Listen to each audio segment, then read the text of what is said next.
salah satu fungsi bintang itu adalah dipakai untuk memanah syaitan. Itulah meteor yang kita lihat, panah malaikat kepada syaitan yang coba mencuri informasi. Apa kata Nabi SAW di ending hadisnya? Lalu ada di antara setan-setan itu yang terbakar, ada juga yang lolos, berhasil melarikan diri. Mereka kembali kepada dukun-dukun dan peramal mereka dan menyampaikan informasi. Ketahuilah kata Nabi, dari satu informasi diikuti dengan 99 kedustaan. Jadi bisa benar, bisa salah. Kalaupun itu benar, karena dia mencuri informasi dari langit, bukan karena dia tahu yang gaib. Makanya Allah mengatakan tidak ada yang mengetahui yang gaib di langit dan bumi kecuali Allah. Jadi mereka cuma mencuri informasi. Terlalu banyak di Saudi itu gini dok, ada satu kelompok, kalau kita sebetulnya seperti kementerian, amar ma'ruf nahi mungkar, menegakkan kebenaran dan melarang dari kemungkaran. Ya, disingkat dengan istilah hizbah dalam agama Islam.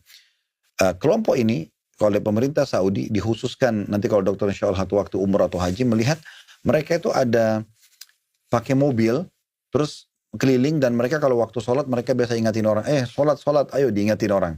Toko-toko disuruh tutup. Nah biasanya di Saudi dulu begitu. Saya tidak tahu kalau nanti ada perubahan peraturan ya, tapi selama saya kuliah di sana saya tahu itu terjadi. Sehingga kalau azan, toko tetap tutup, kemudian orang-orang yang tidak sholat diingatkan gitu ya. Di pasar-pasar tuh mereka jalan, kalau ada orang yang gelagat-gelagatnya gangguin orang, preman-preman tuh pada ditangkapin gitu. Salah satunya adalah mereka menangkapin para dukun. Tugasnya tuh, nangkap dukun.